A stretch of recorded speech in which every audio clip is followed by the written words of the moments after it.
Music, dance, theater. It's time to take a seat on the aisle with Tom Alvarez. Hear from performers, producers, presenters, and creators who enrich our lives in the performing arts. Who's on stage? Here is Tom Alvarez to introduce you. Hello, and welcome to On the Aisle with yours truly, Tom Alvarez. My guest on today's show is Shannon Forsell, the artistic director and CEO of the Cabaret, a downtown Indy venue which has been recognized for being the undisputed Midwest home for Cabaret Entertainment, featuring some of the biggest names on Broadway and the worlds of jazz and international music. The night spot is a jewel in the crown of the local performing arts scene. Join me now as I go on the aisle for my conversation with Shannon. Looking for ways to save on your energy bills? AES Indiana has you covered. From smart thermostats to home energy assessments, we offer simple solutions to keep your home comfortable and your costs down. AES can help you save money and energy with kits, tips, rebates, and more. Visit aesindiana.com/ways to save to learn more about how we can help you save money. AES Indiana, helping you discover real ways to save. Audible's Best of 2024 picks are here. Discover the year's top audiobooks, podcasts, and originals in all your favorite genres. From memoirs and sci-fi to mysteries and thrillers, Audible's curated list in every category is the best way to hear 2024's best in audio entertainment. Like a stunning new full-cast production of George Orwell's 1984. Heartfelt memoirs like Supreme Court Justice Ketanji Brown Jackson's Lovely One. The year's best fiction, like The Women by Kristen Hanna, and Percival Everett's brilliantly subversive James. Audible. There's more to imagine when you listen. Go to audible.com/imagine and discover all the year's best waiting for you. Shannon Forsell. What a sight for sore eyes. I'm so happy that you agreed to come on my podcast knowing just how damn busy you are. Oh my gosh. You've been there from the very beginning in my life, as we have talked about before. Mm-hmm. And for a very long time, when I was actually a performer to then when I started to manage the cabaret. So we've gone through a lot together many years. I will never forget you in Evita in that beautiful white gown up in the balcony with your arms stretched out. Designed by Barry Doss, one of our favorite costume designers. Yeah. Oh, the American Cabaret.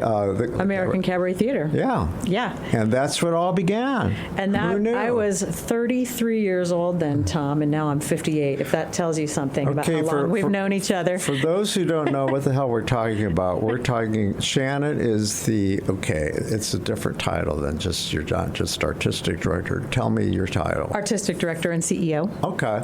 At one point, before you became big time, you were like producing manager or something like that. I have no idea. It's been 16 years, so it's like, right? It's changed a lot over time. 16 years? 16 years. Yeah, it's 16 years. I started with American Cabaret Theater. They hired me to be a marketing person in October of 2008. Mm-hmm. And then in the January of 2009 is when they informed me the American Cabaret Theater would need to restructure, and would I help them? And then the cabaret was born. So, okay. Yeah. Well, I was going to ask for my listeners, give us a thumbnail sketch of the organization and its beginnings up to now. So the cabaret came out of a restructuring of American Cabaret Theater, which had been around since 1988, and I was in their resident company. So I started out as a performer with American Cabaret Theater, and then was hired to do some working with them to do some marketing later on in life, after I retired from performing. And that was in 2008. And then in 2009, the board determined that they needed to restructure. This had been several years after the loss of Claude McNeil, who was their founder and artistic director, who hadn't been there in a little while, who had retired. And that was after the housing crisis and one of the first big economic crunches when times changed. So they asked if I would help them restructure American Cabaret Theater and to still honor the cabaret part of American Cabaret Theater. And then I had been on a creative renewal with the Arts Council as an artist, and one of my creative renewal projects was to go to cabarets in New York City. And this was the year before. Unrelated, I had no idea any of this stuff was going to happen. And I had gone to the small cabaret rooms and said, why don't we have one of these in Indy? So when they came and said, do you have an idea for how we could restructure? I'm like, yes, I have an idea. This is what I think we don't have. And then the cabaret was born, and we started out in what was called the Connoisseur Room at that time for a year, and they were so gracious to let us use the room for a year to just see if this was going to work. Was this business model going to work? Was this going to be the case? And then created a long-term partnership with the Columbia Club that was created by a board chair who was a member. And then in 2017, we started to build our own space at 924 North Pennsylvania and moved in 2018. And we've been there since. And our history began with the Athenaeum. I was going there as a reviewer, which I still am. Yeah. And I've followed the trajectory of the organization since then. So over time, I continued to review the cabaret during its different reinventions, right? Mm-hmm. And now, of course, I get to do my part in promoting Indianapolis as a cultural attraction. Mm-hmm. Many of my celebrity guests have been through here, either with the ISO, the Palladium, your place, Feinstein's up at Carmichael. Right. And, of course, the ISO. Yeah. So I haven't had to go to New York to grab interviews. Now that they come here and I have Zoom, who knew? Yeah, so right? It's really cool. It's awesome. But the thing I love the most is that my celebrity guests talk about their experiences here, so I don't have to self-consciously promote Indianapolis. They do it. Each and every time I have talked with them, well, what was Indianapolis like for you? What was your experience? They just rave, and I'm sure you connect with all of the people that you book here, and I'm sure you get that all the time, do you not? Yeah, we really do, and it's so wonderful. Give me some examples.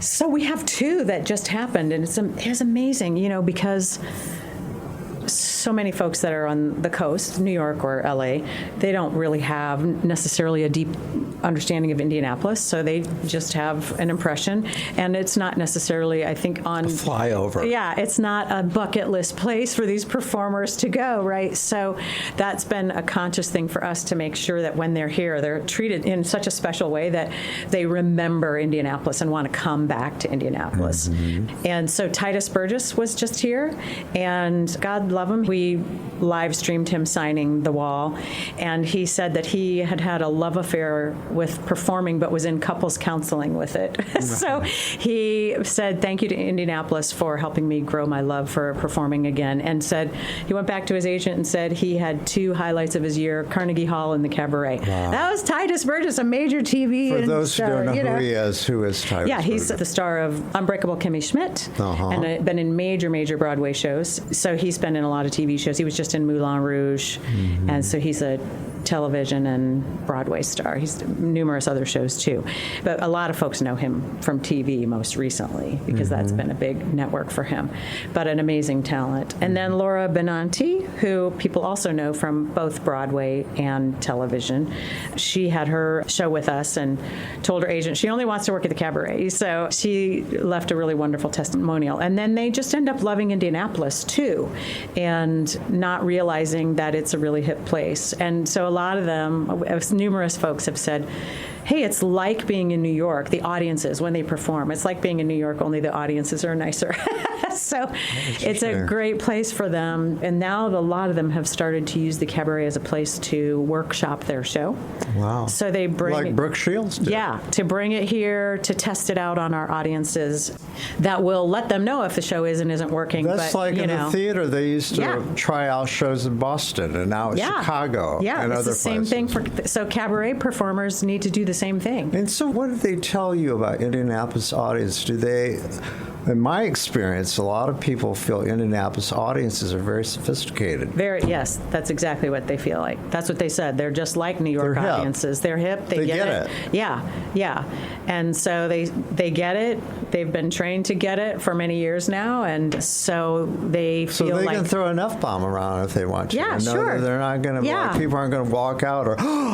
Yeah, and so, and that's what's hard because Indianapolis is known as a red state per se. Some folks don't always understand that we're still a major metropolitan city with major metropolitan sensibility. Exactly. So it's a great place for them to work on their material. The list is long. I wouldn't even know where to begin to drop all the names of the huge names that have come through here. And it's mind-boggling what you have created.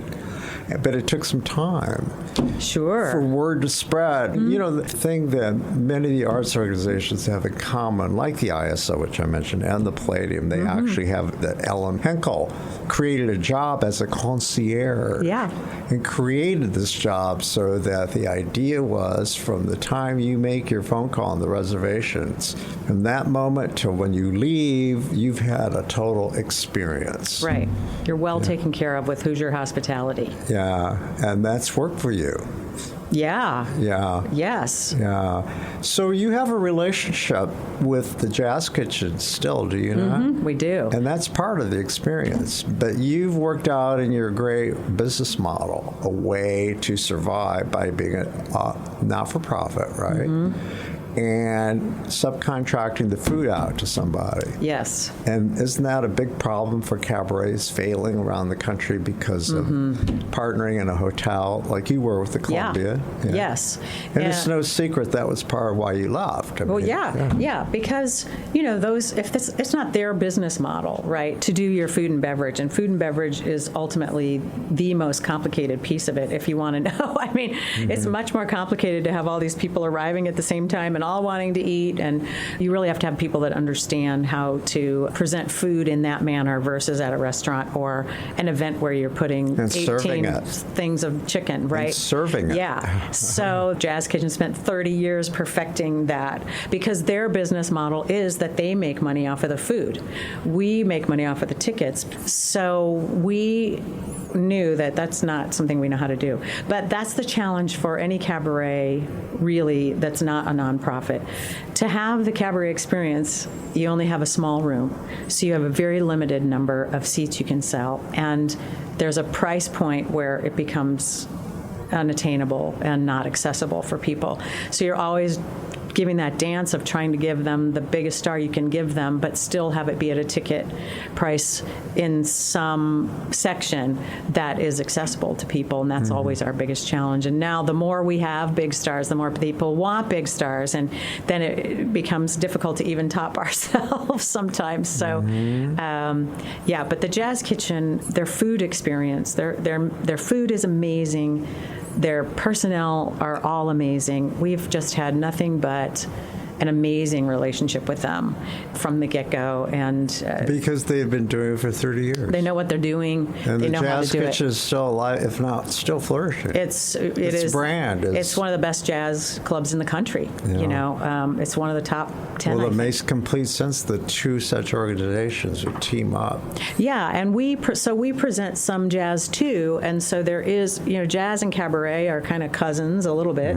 They're both art forms that predominantly are presented in a small space. So there's a level of engagement, and cabaret artists tell a story through storytelling and song, and jazz artists tell a story sometimes through their improvisation and also in song. Well, you try to serve a lot of people's tastes because you have series. So talk about the series for those who've never been. Yeah, we want to be sure we're serving our community. So we have our signature series is, of course, our Broadway series. That's really how we started, and that's if we only presented Broadway artists, we could always just sell out. That's people really like to see the Broadway stars. Since you're not-for-profit, you've got to answer to your donors, and right. Well, and we also want to serve. You're a 501c3, and But we love all of our series. The most popular series is the Broadway series, and then we have our jazz series, which we've also been doing for many years, and we have our Crystal DeHaan International series. Our Broadway series is the Glick Philanthropies Broadway at the Cabaret series, and then we have the Crystal DeHaan International series.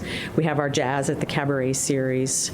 Then we do our outdoor free concerts in the summer. The alley sessions take place in the alley in the summer, and those spotlight local performers, local artists. We've been mostly a place that presented national performers, but we have world-class performers right here in our own backyard too. So we are starting to expand the amount of local artists. It's just getting artists that also have the cabaret sensibility, and so that's taken some years for people to see it and understand how to do cabaret, and it's not just a gig. So we've started to create that through our Artists in Residence and our Incubator series, where we help people create cabaret shows that are local artists. And then, of course, you have educational programs, and you have a partnership with Ball State University. Yeah, we have a deep partnership with them. And I have reviewed those students many times, and I always walk away from that knowing that some of those people I'm going to see on Broadway someday. Yeah, and you do. They. Have you tracked them? How many people? A lot of them do go on to New York. At least they try. Absolutely, right? They do, and a lot of them go on to do other things. You know? At Ball State, they showcase in Chicago and New York now, don't they? Yeah, they go on to Broadway. There's folks that were in Postmodern Jukebox. They do other things as well. Yeah, one of our intern, Tatum Langley, is in the national tour of Postmodern Jukebox right now. So there's other things that they do as well related to it, which is terrific. And of course, you have that collaboration with what's his name, Bill Jenkins. He's brilliant. What he's done at Ball State. Absolutely. And, Totally. And is what's the name of the big star who's attached to that program? Sutton Foster. Is she still doing that? She still works with them, and her music director, who's a big music director on Broadway, Michael Rafter, is the person who helps teach those kids cabaret.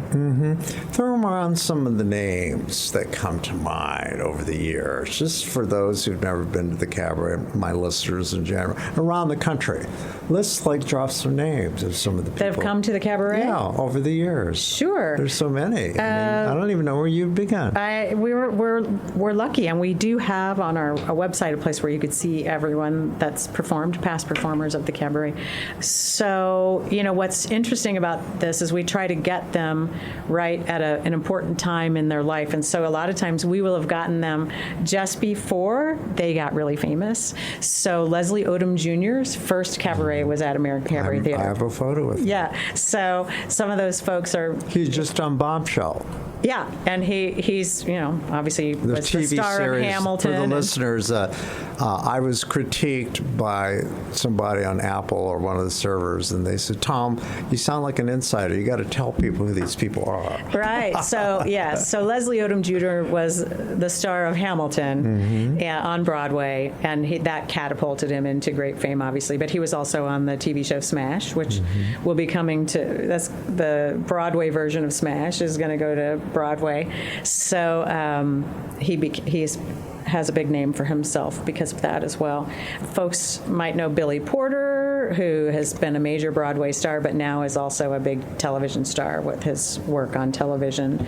And of course, Kinky Boots. And Kinky Boots is what made him famous. Tony? Yes, Yeah. on Broadway. Okay. So that was his work, and he paved the way for a lot of artists. And now he's a fashion diva. And now he's a fashion diva. And so he set a kind of a trend with that. Yeah, he's gender bending. Yeah, so we had Eric McCormick, who is Will of Will and Grace this past fall. And then there's a lot of folks that don't know that people have this other side of them. Malcolm Jamal Warner, who people will know from The Cosby Show, and now recently 911, and The Resident, also is a big jazz spoken word artist and actually has a Grammy for his work, but people don't necessarily know that widespread, and he performed his newest work from his newest album. Don't forget Megan Hilty. Yeah. Cheyenne Jackson. Megan Hilty's back on Broadway. No, I met her. Maybe there's the name. Well, Will and Grace. Megan Mullally. Yeah, Megan Mullally of Will and Grace. She came with her. And her husband was in it too, and Nick Offerman was there with her. He just came with her because they toured together. And when I saw the show, he actually did a couple songs with them too, as I recall. Yeah, and we've had big jazz names. Esperanza Spalding came and did a very intimate show with us last year, and that was amazing. So people that Cheetah Rivera. Yes, which we were blessed to be able to be one of the last audiences. And then, of course, just recently, Gavin Creel, who is a major Broadway star, just passed away, and we were the last place he performed his solo work. So, and he donated his suit to us. He just left his suit with us because we display some things. And so little did we know at that time that would become so meaningful to have that. But that was very unexpected and a big loss to the entire Broadway and musical community. And of course, she was in Korn, and she played the cabaret, and no one in town knew who she was. Alex Newell. So you had to reach out to people and say, hey, we're going to give you a comp because we want to fill the house. And I saw her do that show, and I was absolutely, it was stunning. You know? Well, and that's the thing. I mean, these names are not a household name in Indianapolis. What you know them by was what they did, their show. So that's why most of the time we'll say the star of Hamilton, the star of Kinky Boots, the star of, then they she was know. unknown to general audience. And that's no fault of Indianapolis audiences. Why would they know their names? They're not in New York City seeing their names up on billboards every week. So, and then you end up seeing them on the Tony Awards later on in their career. Yes, right. I know. It's so fun when we see people that have been to the cabaret on the Tony Awards. You know, time and time again, though, I have seen those people, because I follow the entertainment press, and it's become almost common that so many people play the cabaret, are on Entertainment Tonight or Access and all those shows, which, I pay attention to. Many of them end up on morning television, on CBS, NBC, and ABC. Sure. So that must warm your heart to know that you have those connections. It really does. Yeah. We tell this to the audience all the time. A lot of the artists we present don't have to play a small room. They are playing rooms like the Palladium. They are, at least Goldsberry. Oh, yes. She originated Roland Hamilton. Renee Elise Goldsberry just played at the Palladium, and she performed at the Cabaret many years ago. And so a lot of times they will play at the Cabaret, but they are mostly playing big rooms like that. And those are actually our competition more so than anybody. Sure. So they don't have to play small rooms. So for them to play a small room takes a really special kind of person that does want to engage on a human level with their audience. And to see that kind of talent really close is really amazing. Yeah. I'm sure that people often ask you, so is Feinstein's at the Cabaret, is that your big competition now? Are they taking audiences away from you? So what's your answer to all that? I think that's sort of dissipated, though. People have figured out their different audiences. I mean, I think this is what we say. There's Lowe's across the street from Home Depot. And our take is if more people are liking this work, and then people might oh, by the way, you might not know there's a cabaret in Indianapolis if you like Feinstein's and vice versa. And there's a whole group of folks in Carmel that don't necessarily come downtown, right? So everyone's serving their audience. So we don't. There's crossover too, more and more. There's some crossover. Yeah, we solely present cabaret, and Feinstein's doesn't solely present cabaret. So they present a lot of other things as well. But what's happened, though, is because of your efforts and their efforts, they have educated people about the cabaret art form. That it is an art form, and it is separate from musical theater and jazz. Well, they're, as and we gigs. said, It's just separate from gigs, you know. It's the experience. Yeah. That intimate, up right in your face kind of storytelling, right? Yeah, it's just all about how you engage I with remember the audience. you gifted me with this wonderful book. Do you remember? About the history of cabaret, basically. Oh, yeah, sure. Yeah. I learned, as you did, as you began running the cabaret, that cabaret's been around a long time. It depends on who you talk to about what they consider what cabaret. Exactly. We're still at a point where people, oh yeah, cabaret, I saw the movie, you know? Yeah, exactly. Isn't that true? That's the hardest thing for us, is for people to be like, what is the cabaret? What is cabaret? Still, you know, what is it we're going to see? Yeah. And so moving forward, any big changes, or is it like, if it's not broken, don't try to fix it? Is your formula working? Our formula is working, but what we were trying to do, our biggest challenge has really been a staff capacity challenge, especially coming out of the pandemic. So we could only do so much with the staff we had, right? So you can only present what everyone can take on. So we are adding staff this year. So we will have a new chief advancement officer, who is Julie Goodman. Oh, yes. So that was the big shakeup this year. And that's development? That is the chief advancement officer. Okay. So she is going to make a big difference for us to be able to expand our work. And when she gets settled in, so that I'll be able to focus a little bit more on the artistic stuff. And she has this fabulous background in public relations. She was marketing, an opera singer. She's just like the perfect fit, and we're so excited. She was next door to you at the Yeah. Arts Council. She was a partner, so we know each other very well. And so she's making some changes in her life, and they were just at the same time we were making some changes at the cabaret, and they coincided beautifully. So we're really looking forward. I personally am really looking forward to that, because I've had 3 jobs for many, many years, and I will go down to 2 jobs. So that'll be great. And so that will allow us to have a little more breathing room to expand on our educational offerings and our other offerings as well. So was there a generous grant from somebody or several people who pulled together to pull that off?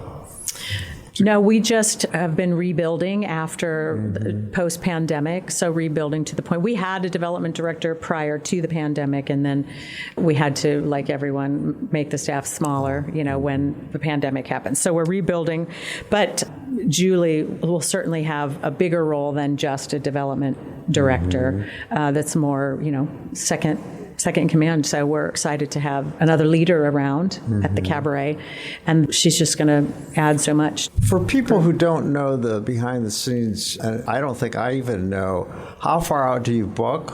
Tell me a little bit about the process. You're continually, it never ends. You look 2 years ahead, or is it 3 for you? Or how long? Well, it's interesting. We'd like to look 2 or 3 years ahead, but we can't. That's right. So, you need to get Tony winners, or those who just want them? Well, the challenge is that we have to get people when they have a window of time that they can perform here.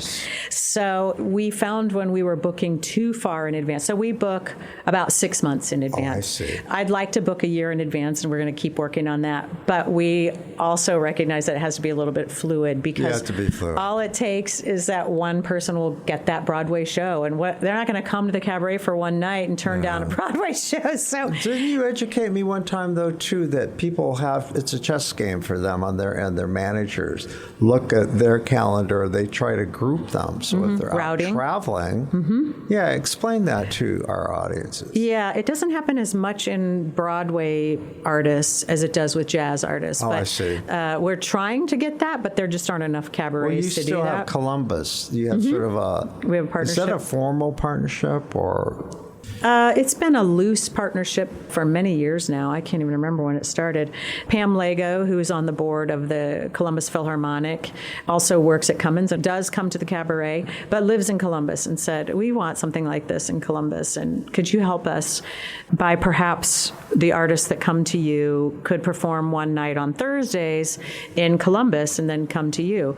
And it's a great idea, because they're not competitive with us. They're a little bit too far for our people, most people in Indiana Indiana don't really want to travel 45 minutes, even though it's nothing in a bigger city like Chicago or New York to do that. But not only is it great because it adds a new cabaret audience in Columbus, but in a very unexpected place, right?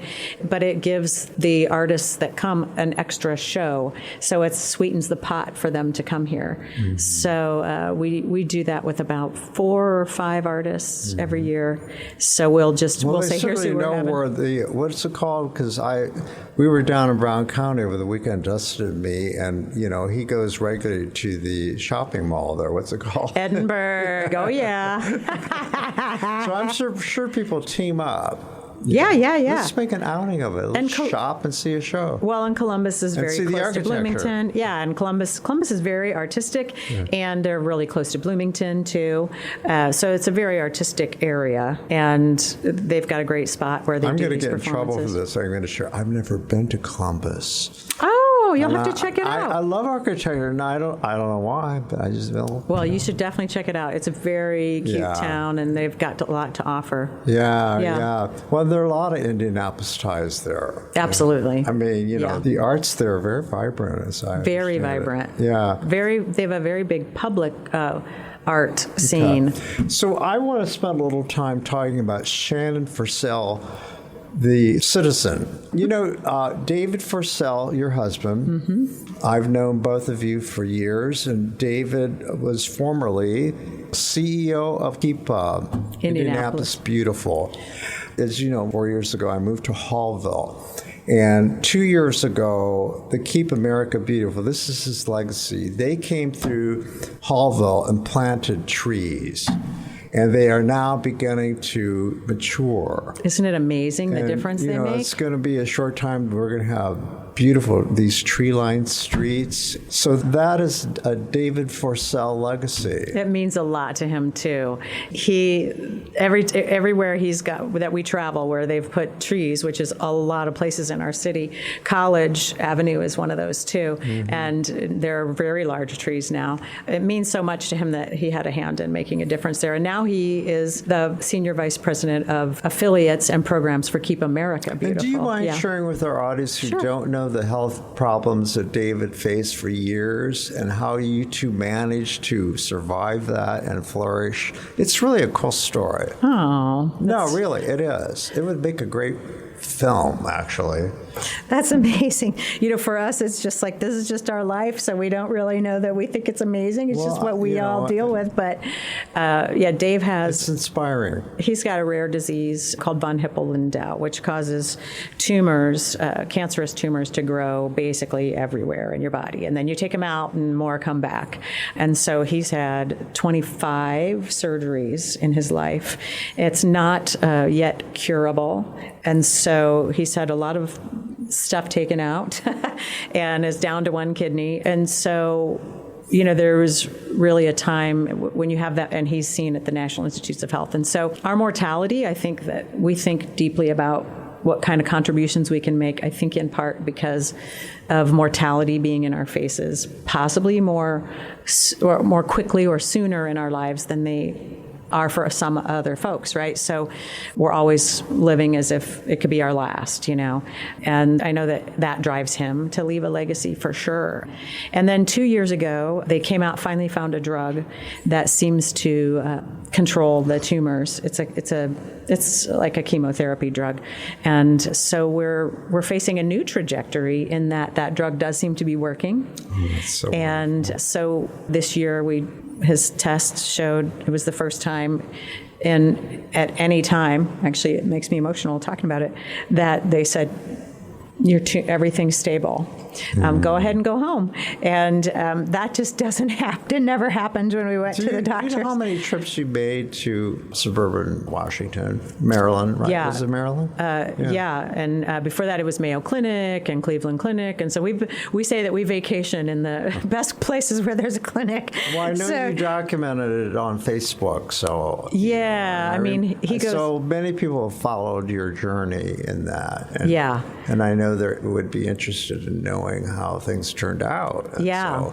So, last year he went through a very, very hard surgery where we thought there could be real trouble and that he might lose his last kidney.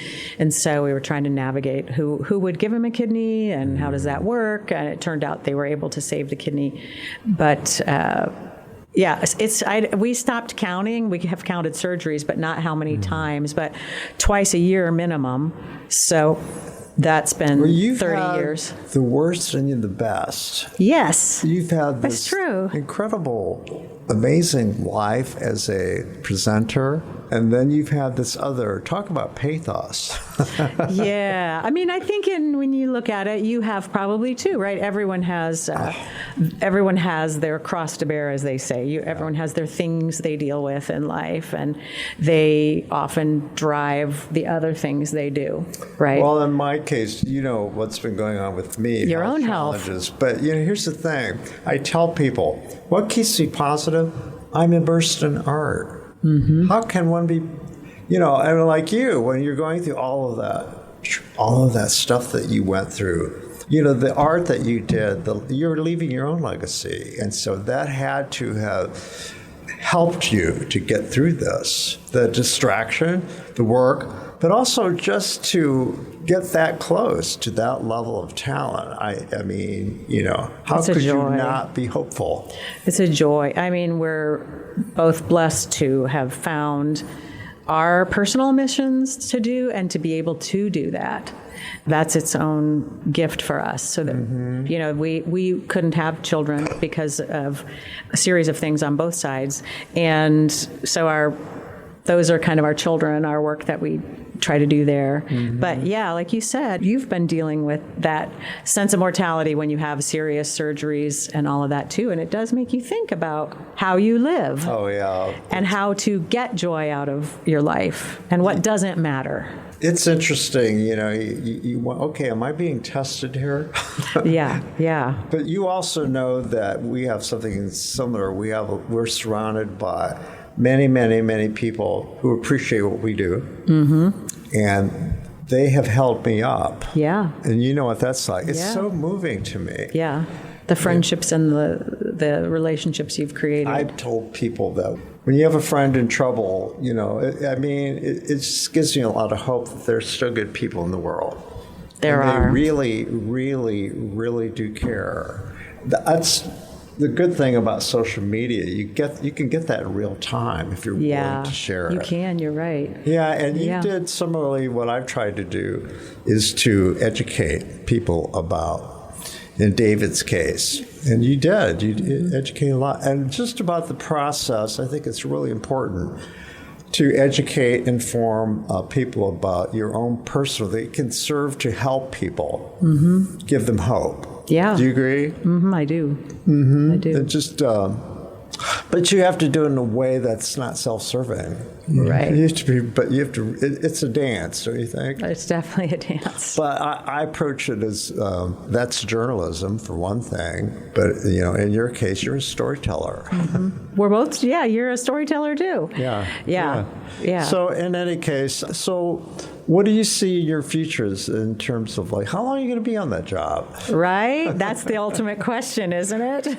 I'll never retire. When you're reaching almost 60, right? Yeah. And there comes a time when you say, will I know when? And I've told everyone that is around me, you need to let me know when I no longer know what's hip to present, right? Because that's the challenge of a founder, so to speak, that you have to know when it's time for you to go. I just interviewed the new guest principal conductor of the ISO Pops. Yeah. Enrico Lopez Yanez. Nice. Oh, he is oh my gosh, he's so talented. He has 4 Pops orchestras, one in Nashville, Pacifica, Detroit, and now here. And he loves developing programs. So this weekend I'm going to see him. But anyway, I have a feeling that I don't know, but I feel he's being groomed, and that'll be wonderful. Sure. And being that he's Latino, he's dual citizen, Mexican-American. It's amazing. And I had him on the show last week, and so his first show, this will probably air way after, but people can listen to my podcast with him, because that's the cool thing about podcasting. You know, you keep it, it's archived. Yeah. So if you discover me and you like what you're hearing, then you can go back and look at the site and, you know, look at the roster and say, oh, wow, Michael Feinstein's on here with Ted Firth, or Marilyn May and Michael Orland. You know, I found out that music directors are the coolest because they have a wealth of stories themselves. Yeah, they do. They really do. About performing with all of these big names and the behind the scenes. Well, you talk about, you know, their experience alone. I'm sure people don't know that the music directors itself that you bring, these guys are... They're big-time directors, musical directors, and they have wonderful stories, don't you think? Absolutely. Yeah. Because they perform with numerous artists. And they spread your name around show business community too, don't they? They do, yeah. And they'll suggest people that they work with that we should consider. And it's fun. It all just becomes this, you know, community. You mentioned a few of your experiences with certain performers, but how about their teams? They all have teams, do they not? Tell me what that's like. Some have bigger teams than others, and sometimes they're on a tour. So there'll be a much bigger team if they're on a big tour and they're coming to you as one stop in a tour. And sometimes they've even come in on a big, huge tour bus, you know, and have this whole structure going on. Yeah, they have a whole group of folks making it all happen, and we're just one of those stops. And then sometimes they just fly from New York and come to do this particular show. So it really depends on how many musicians are involved and what kind of needs they have as to how many people kind of get involved in the process. But, you know, there's the agent, there's the manager, there's their tour manager if they have one of those, there's their music director, there may be a personal assistant that also helps with things. But a lot of times it's just they show up with their music director, and a lot of that happens beforehand. So that's how you got all that incredible experience on how to deal with talent. Oh, yeah, it's been a real learning experience. It's a real learning experience, and we still learn things every day. Do writers, do they operate in cabaret as well? Yeah, oh, absolutely. The writers are really important. Because, you know, people like to hear these stories about stars that demand that they only have purple M&Ms. So I will say that is largely, you know, we're not the kind of venue getting those people that are just asking for purple M&Ms. Come on, well, you know, give me the dirt. I'm just sure like, you have some divas. Mostly the folks that we have is if they ask for huge amounts of alcohol. We had one artist who literally asked for enough for like a stocked bar while they were here, and we're like, yeah, no, and we definitely don't want to do that prior to a show anyway, for a lot of reasons. Well, you know, there's a well-known stories in entertainment circles about a certain diva who came to Indianapolis, and she made a big fuss. She had the hotel had to remove her white curtains and put in some other color. So we had one artist who said, you have to pick me up in a white SUV, and we're like, really? Like, why the white one? Like, and of course our guy drives a black SUV. You know, we haven't had very many of those. Our complaint usually is more when they don't tell us what they need, because we want to give them what they need to be able to just get up there. Yeah, like if it's a certain brand. And so sometimes a writer will say they want this particular type of energy water, and then they'll get here and they'll say, I only drink the peach. Well, of course, that's the one we don't have, right? So, but do you have someone on stand who will, like, you know, run over to the 7-Eleven? Oh yeah. Oh yeah. When we had one artist that said, I'll only have the peach. I can't even remember the name of the brand, and it was post-pandemic, and this is what they also didn't understand. So it was not long after the pandemic. So it was made by Pepsi-Cola, and it turns out that particular flavor was back, like you couldn't buy it anywhere. Yeah. We literally called Pepsi-Cola to ask them where we might be able to get it. So how political does it get when people want to meet the stars, the meet and greets? that can really be, for you sometimes, very political, very sensitive. It's very sensitive only because we would love it if everybody could see them, but the challenge are the artists, and people don't realize, this is the thing that people don't realize, we don't make the rules as to who does and doesn't get to meet them. They do. Yeah. So they will tell us, no, we will not meet anyone, or yes, we'll only meet the sponsors for the evening, or we'll only meet 20 people. So they really dictate who gets to see the And they've learned from their artist. professional experience what to avoid. Yeah, and they know what they need. You know, like, so some will do, most don't want to do anything before the show, but some want, like we had in our, Titus was like 2 days before, I'd like the VIP reception now to be before the show, and we're scrambling around trying to see if we can get people to come before as opposed to after. So that's an unusual So he doesn't thing. like to talk people after he's exhausted. So he particular. I don't think in people particular- understand that. You know how exhausting a 90-minute show can be for a performer, and then to be expected to be still be on. And if people are, I think it all depends too on how, you know, so we have all these rules, like they're cordoned off and people can't just come and be in their face kind of. So they get overstimulated just like anyone else, right? If people are coming at them and they don't know them and they're strangers. And so it's a very orchestrated how do you deal with the thing. entitled people? Excuse me, do you know who I am? We do have those. Well, we just tell them exactly what I'm saying. You know, we're not dictating these rules. The artist dictates this. So It's a dance. It's hard because all our people want to see all of them, and they're all generous to us. So we used to, you remember this, Tom, it used to be that everyone got to meet the artist after the show. And now, since the pandemic, they won't do it.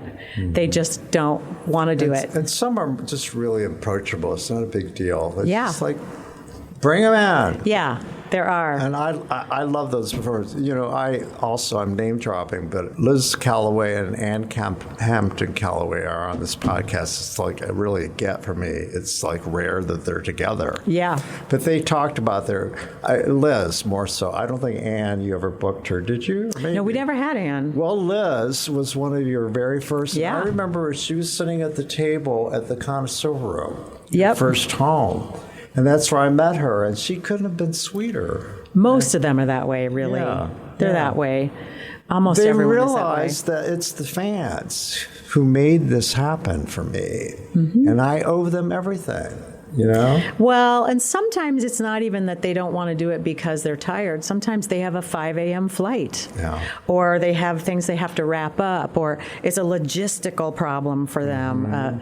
Or they're sick, or they don't want to get sick because they have, we had an artist who didn't want to do it because on Monday they started a new rehearsal for a brand new Broadway show, and they couldn't miss the show if they got sick. So there's a lot of complexities to having a bunch of people meeting them. Shannon, from the beginning, did you have a vision of creating, all the stuff we talked about what you wanted this brand?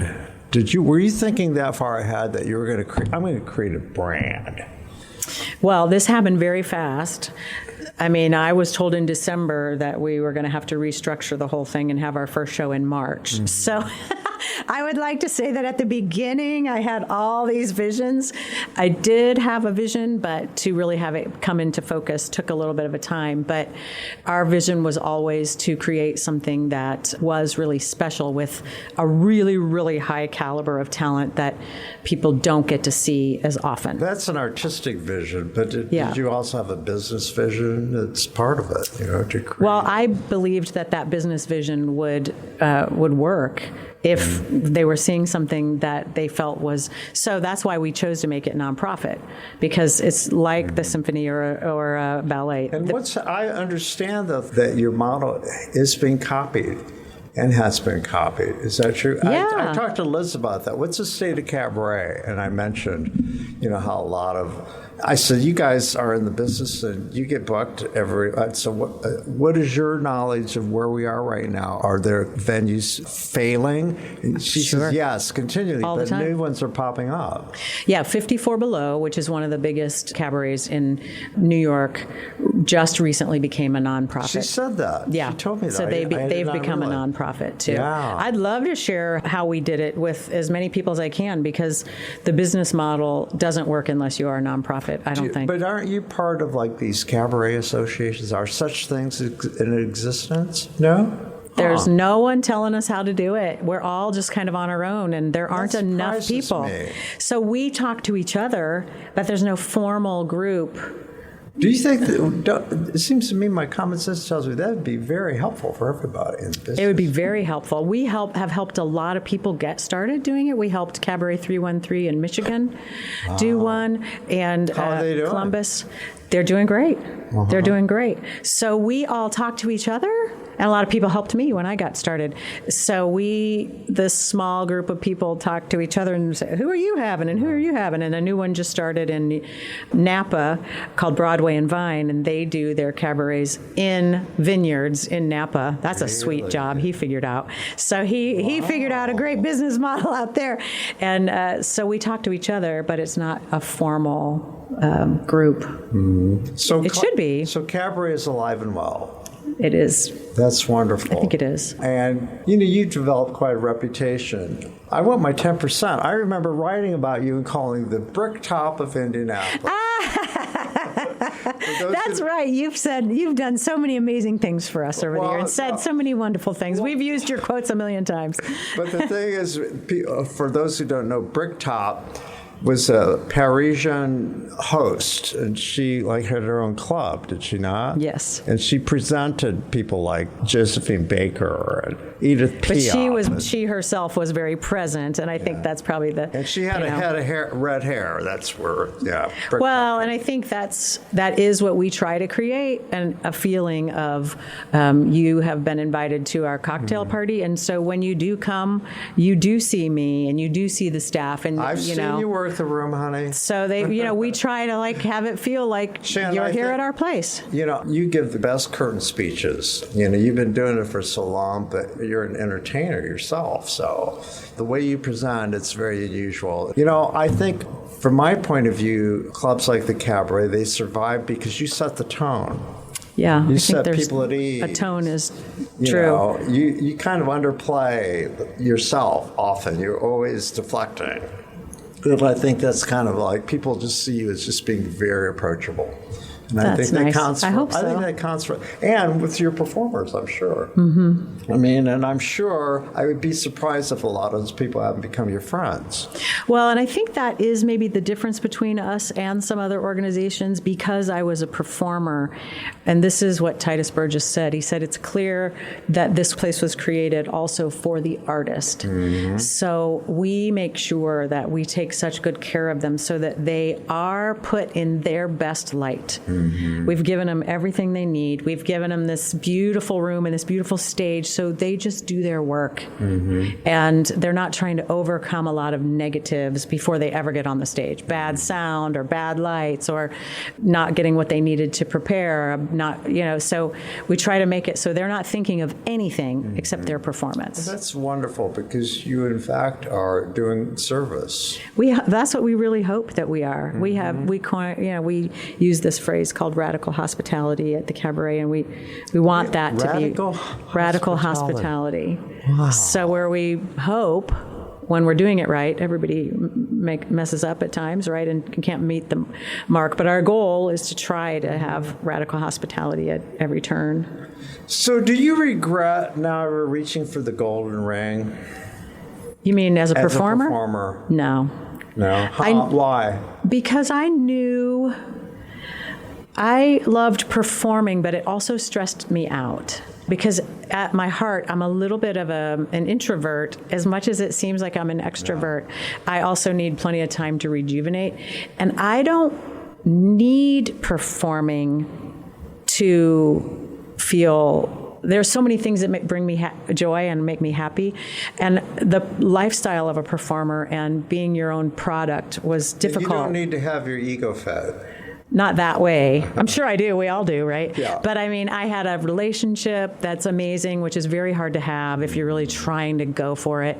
It's, And I would you say know, that David keeps you grounded, too. totally. And your family. Totally. I've met your family. Yeah, totally keeps me grounded. And so I have a full life without that. So it wasn't, like I said, it just wasn't something I knew if I didn't need it, I shouldn't try to do it full time because it's a tough life. Do you still do it a bit here and there? I don't do it as much because it takes so much to. Now, we'll see if that changes after Julie joins us for a little while.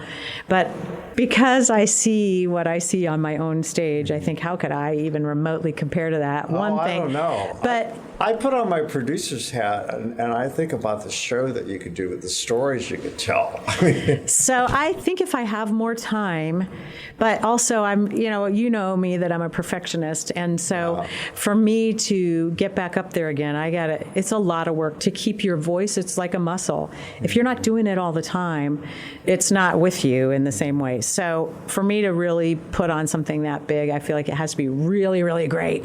And so I need to have a bit of time to do that. So I'm not saying no, but I haven't had that. And for those who've known you from the beginning, let's remember and shout out to the original repertory company, if you will, Peggy Chambers and Brenda. Tell me, Monica Cantrell. What's happened to them? So Brenda is still performing all over. She's an amazing talent, still performing. Monica Cantrell, who was one of the originals, had moved and now is back in Indianapolis and is performing back in Indianapolis. And Bob Motz is retired, so he's no longer performing. And Jerry Panettiere still works for Claude McNeil, as does Jeff. And for those who don't know, Claude has a new company. It has for a while. Yeah. His Claude McNeil Productions. And they just opened a place on Delaware. Oh, they have. A venue on Delaware. Wow. So check that out, And what's it called? I'm blanking out. Okay, and they do. It might be called Claude McNeil Cabaret? Productions. They do shows like American Cabaret Theater used to do. see. They do his productions. Original stuff. Yeah, they do the kind of work that he still did. In fact, he just did a version of the Hoagie Cole show that we had done. So he's doing the core work he used to do at American Cabaret Theater. And Peggy Chambers passed away. Heron in some way? I don't know. I saw some shows he presented. I don't think he is anymore. Pippin was a Heron. I thought maybe they had a partnership. I don't think he's there anymore, but I'm not 100% sure on that. Okay, so I want to leave with your, and I typically ask this because I want to develop a young audience so they can hear all of these artists, and I like to pull back the curtains and have artists talk about, behind the scenes, what you see is glitz and glamour, but what does it take to get there? But please share with any young people who would be listening who are attracted to performing and give them some pointers about what they should be concentrating right now. If they want to be a performer? Yeah. So I think first kind of know what your field of performing is. Are you trying to be on Broadway or are you trying to do popular music, those kinds of things, because there are different paths. If you have education, you can do all of those paths, but that will help you guide you to know what other skills you may need to have. Obviously, if you're going to be on Broadway, you have to be able to dance and act, and some other forms of music, you don't have to also be able to do those things per se. Find a really great support system to help you get through that. Obviously, it's easy if you get, it's helpful if you can get into a program. Like Ball State has a wonderful program for which helps get them in the door. It helps them. These showcases help have directors and music directors see them and helps so they're not just trying to figure that stuff out on their own, or really network with folks that are doing it to have them help you introduce you to the network that you have. And you got to just really get a tough skin. I would say really be able to be strong, and I would say do some kind of yoga or therapy so that you can know that because you're still. That's actually a really great piece. Yeah, you have to really I think with this career, you have to really care for your mental health because it can really go off the rails quite quickly if you don't have a solid foundation within yourself. Well, so many people choose substances to deal with it all. Right. And and in that field especially, that can happen. So if you have a way to say that I'm not defined by the audition I didn't get or the show I didn't get, because it has so little to do with you most of the time. So you really have to get solid in yourself, but you have to also be extremely dedicated to it. And for those who are sitting at home, what can you tell them about? Come to the cabaret. Come to the cabaret. Yes. So if so many people still do not know the cabaret exists because marketing has changed so much, and you know this. We used to be able to look at the Let's Go section in Indy Star, and everyone looked at it, and that's where everything was listed, and that's how everybody figured out what they were doing. And now, we don't even know. Everyone doesn't even know how to reach everybody. We've thrown that out. We talk about, well, we can't do it because there's something going on at this time. So Yeah. So I would say, if you've never been, check out our website, thecabaret.org. All of our artists are on there. All of our shows are different, so I can't say that it's going to be the same experience for you every time you come. There's a lot of video on there, too. So it has videos of the performer, so you can see, is this my bag? Is this other thing maybe more my bag? But the experience of the room cannot be denied. It's very beautiful space, a special Hollywood space. Glamour. Yeah, retro Hollywood, New York glamour. Yeah, we just think it's retro Hollywood with a sort of a modern twist to it. So everyone should feel comfortable in there. It's very accessible. I said Hollywood, New York, but it's really Hollywood, more so. Well, but it has a feeling of a New York room and Hollywood glamour. Yeah, and that's what. Okay, also too. Right, yeah, right, so you're right. Yeah. And so you can have drinks, you can have food. You're sitting with the people you came with. You're not in a row. You can get dressed up, or you need to come dressed down. Yeah. Everybody should feel comfortable being exactly who they are. And it's a cross between, the easiest way to describe it without a really long definition, which, as you know, Tom, is hard to describe what cabaret is in a short sentence, is it's a cross between theater and a nightclub. So you have the approachability of the nightclub, but you definitely want to watch the show. Do you know why I was drawn to cabaret? It's because of the old black and white Hollywood films. Everybody would get gussied up, and they'd have these glamorous rooms. Yeah. And food, and I was a blue collar kid, but I'd watch these old. It's magic. Glamour. These floor shows. Right. And if you're a fan of these kinds of artists, to be able to see them within a feet of you is really amazing. It can be life-changing. It is. You really, Like seeing Cheetah Rivera right there, this legend. Yeah, and you start thinking about all the stuff they've done, and they're just right there talking to you. And just to see the awe-inspiring, when you see an awe-inspiring talent, you can't put your finger on it. And to hear someone like a Brooke Shields up there who knew everybody, and still does. Yeah. And she talking about Michael Jackson and stuff, I mean, the dish was just like, oh my God. Yeah, you really are an insider in their world. It can be rarefied, once in a lifetime experience. And I think what's magical for a lot of people is that you get to see these people as themselves, not as the characters they portray. So Titus Burgess, people expected him to be a big, flamboyant gay guy, like he plays a lot on TV, and he's not that way in his real show. So you get to see this side of them that's much more real. Yeah. So who's coming up? So I don't have that all tied away yet. Okay. So we'll be announcing that your next season. The next season. But coming up now? Yeah. So Adrienne Warren, who won the Tony for Tina the Musical, is coming up. So she played Tina Turner, handpicked by Tina Turner herself to play Tina. Wow. And she's been in other Broadway works as well, and she's about to be on Broadway again in Jason Robert Brown's revival of Last 5 Years. Oh, God. So she's coming up in 2 weeks. We have IU Soul Review is a new education partner for us, so they're going to do like what Ball State does with IU, and they're the longest running African American performance group.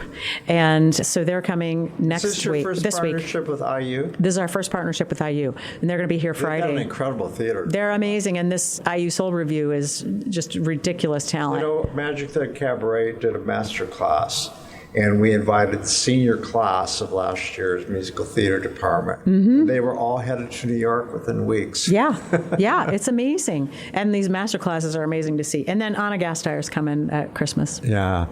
Okay, so thank you so much for being on the show and what you've done for this community, what you've done for Cabaret, what you've done for all kinds of people. And I want to thank you personally. You're one of those people who reached out to me on Facebook. And you'll never know what that meant to me. Oh, my gosh. Well, you're welcome, but also I want to thank you because, as we have been talking about, our history is long from all the iterations of Shannon Forsell, and you have supported me personally and the Cabaret as well, and all of the arts, and there's so few people covering even the arts. And it's such an amazing service for the arts and the community. So thanks for continuing to do that work, because it's not easy work to market the arts. I believe that is my purpose. Yeah. All right? Yep. Okay, well, I will see you up the road. And it's always so cool to drive downtown and see that sign, because it symbolizes so much, you know? And the Deco logo? Mm-hmm. It's a Deco. Yeah. Okay. Well, good luck. Thank you. And I'll see you soon, hopefully. I hope so. All right. Our thanks go out to our media sponsor, Urban Times. Urban Times is a monthly news magazine which serves as the official neighborhood newsletter for 16 Indianapolis neighborhoods, offering news about development, arts and entertainment, and from the business community. Who will take center stage on the podcast next? Your seat on the aisle with Tom Alvarez awaits. Follow Tom on Facebook, Instagram, Twitter, and TikTok, and make sure to visit tomalvarez.studio. Watch Tom every other Thursday on Lifestyle Live on Wish TV, and make sure to listen every week here on the All Indiana Podcast Network.